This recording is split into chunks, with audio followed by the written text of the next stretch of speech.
Malappuram കൊണ്ടോട്ടിയിൽ youth league പ്രതിഷേധത്തിൽ അക്രമം. Youth league പ്രവർത്തകർ കെ.എസ്.ഇ.ബി. ഓഫീസിലേക്ക് തള്ളിക്കയറി. കെ.ടി. സ്വാലിഹ വിവരങ്ങളുമായി ചേരുന്നുണ്ട്. സ്വാലിഹ, ഇപ്പോൾ പാലക്കാട് ഈ ബി.ജെ.പി. മാർച്ച് നമ്മൾ കണ്ടു. ഏത് തരത്തിലാണ് കൊണ്ടോട്ടിയിൽ കെ.എസ്.ഇ.ബി. ഓഫീസിലേക്ക് യൂത്ത് ലീഗിന്റെ മാർച്ച്?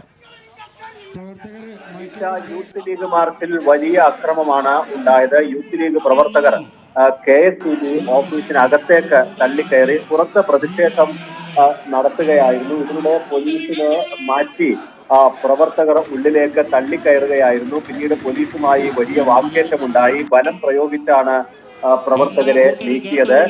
ഇപ്പോൾ ഇവരെ പൂർണ്ണമായും അറസ്റ്റ് ചെയ്ത് നീക്കിയിട്ടുണ്ട്.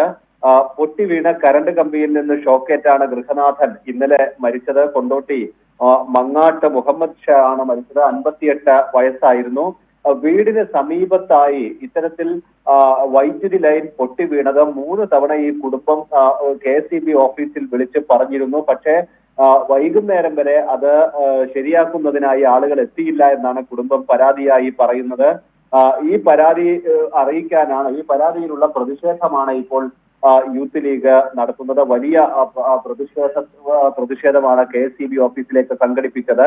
ഇതിനിടെയാണ് വലിയ അക്രമവും കെ.എസ്.ഇ.ബി. ഓഫീസിനകത്ത് ഉണ്ടായത്. ദിനിഷ.